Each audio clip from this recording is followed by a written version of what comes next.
I'm a couple weeks into the National Catholic Bioethics Center course that I've been asked to take at this time, and I think it's really awesome to be able to take this course, especially with all the stuff going on in our world, all the talk about healthcare, and especially about informed consent. And this is actually one of the things we just recently covered in one of the weekly assignments. So, informed consent, what exactly is that? And this is from the NCBC about informed consent, and I think you might find this helpful.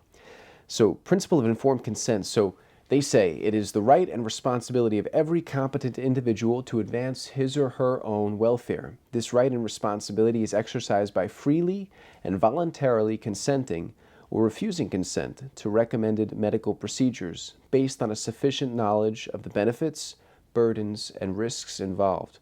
The ability to give informed consent presupposes adequate disclosure of information, patient freedom of choice, patient comprehension of information, patient capacity for decision making. So, one of the things I think with informed consent, and I made another video recently, I'm not going to say any of the buzzwords so this video doesn't get flagged, but nowhere in here are we talking about being coerced into doing something. This is a free and voluntary act to consent for some sort of treatment.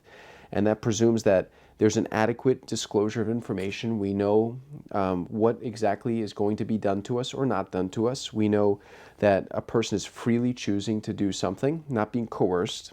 And there's an understanding of the information that's being presented. And the individual themselves, they're able to do it. So you're not picking somebody like drunk off the street corner to make them do something. You're not you're not talking about somebody here who's maybe a young child not able to freely consent to something, or somebody suffering from a mental handicap. We're not talking about that in particular, but this means that the person knows what's going on and they're freely choosing to do a certain action, health-wise speaking. Okay. The NCBC statement goes on here about informed consent. By meeting these four requirements, informed consent assures that the individual's decision is voluntary, that this decision is made with an appropriate understanding of the circumstances, and that the patient's choice is deliberate insofar as the patient has carefully considered all of the expected benefits, burdens, risks, and reasonable alternatives. Legally, adequate disclosure includes information concerning the following: diagnosis, nature and purpose of treatment, risks of treatment, and treatment alternatives.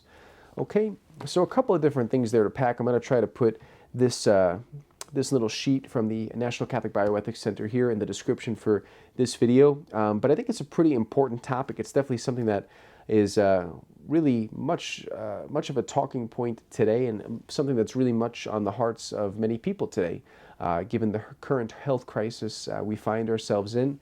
Again, I'm not saying any of the buzzwords here, so this video doesn't get flagged for anything or taken down or censored or any of that stuff. Just a pretty basic principle that relates to conscience and healthcare decisions that each and every one of us has to make these days. But again, the principle of informed consent, okay? So I hope you may find this helpful. If you do, please let me know. Please comment, like, subscribe, and hope to hear back from you sometime soon. And God bless you.